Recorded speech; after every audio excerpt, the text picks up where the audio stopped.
My husband and I love to travel, but we're also cheap. So when we discovered the world of house sitting, we were ecstatic. And house sitting is where people ask you to take care of their house and their dogs while they're gone. So I subscribe to this website where every day I get about 25 notices of people that want someone to come stay at their house. And we have stayed in a manor house in England, a Swiss chalet, and a condo in downtown Tokyo. So we were accepted to accept a house sit position in Portugal. Never been to Portugal. We got there and we met the homeowner, Wendy. And we soon discovered she was borderline eccentric. First of all, she lived in Portugal and she raised Portuguese water dogs. But she felt nobody in Portugal would want a Portuguese water dog. So she would take these puppies and go up to France or Spain and sell these puppies from the back of her dilapidated car. And as she's showing around, she took us in her house and it reeked of puppy pee. It was so bad. There were flies everywhere.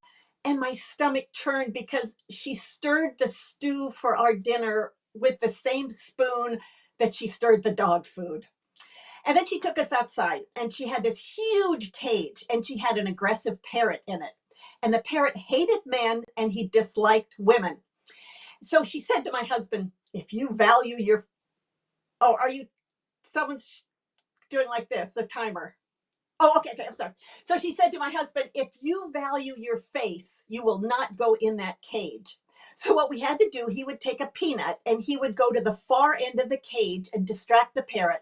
I was supposed to run in, change the food, change the water, come back out before the parrot came back and attacked me. Then she sat us down one more time. And at this time, though, I said to my husband, let's get out of here. This is so weird. We'll come up with an emergency. And he said, just calm down. We'll make it work. So Wendy looked at us and she said, you have to help Randy walk. 2 days ago, he became paralyzed. Now I am panicking because I'm just thinking, what's going on? We've got to leave. And then she said, I don't want to take him to the vet. Randy was her pet rooster, Randy the rooster. And a day ago, his legs had become paralyzed. So she gets in the car, tears are streaming down her face, and she yells, make sure he walks by the time I get back. And my husband and I look at each other and we're thinking, we're not rooster whisperers. What do we know about rooster rehabilitation? Well, we found Randy and he's sitting in a pile of his poop. There's flies everywhere. And I'm thinking, do roosters bite? I don't know anything about this. And my husband says, no, come on, we're going to figure this out. He said, I think Randy needs water therapy. So we found this big tub and filled it with warm water. And my husband put Randy inside the tub and we were hoping his legs would do a little rooster stroke. But Randy sank to the bottom. Still, it kept him clean. So every day, 4 times a day, we would take Randy, put him in this tub of water and swish him back and forth. I would hold on to his scrawny little legs, try to massage them and get them to go in the water. Randy was not improving. So I was getting even more nervous. And I said, Wendy's coming back. We got to have this rooster walking. And my husband's thinking. And he says, I've got it.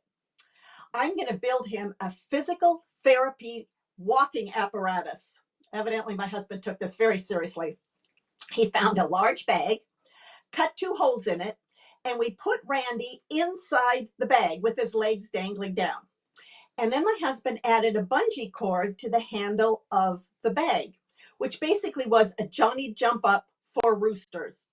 And every day after his water therapy, we would take this bag and kind of go up and down on the driveway, hoping that he would get some strength. And I'm glad we lived in a desolate area so people didn't see us with this rooster just going up and down, up and down. But Randy still was not walking by the time Wendy came back. And I was worried she was going to yell at us. Instead, she didn't seem to care. So we got in the car and we drove off to France to another house sit where we didn't have to take care of a rooster. And a week later, Wendy sent me an email. She said she finally took Randy to the vet. And the vet diagnosed him as having a rare type of worms that were eating his internal organs and all of his muscles. And the vet suggested that Randy be euthanized. But Wendy took him home and cooked him for dinner.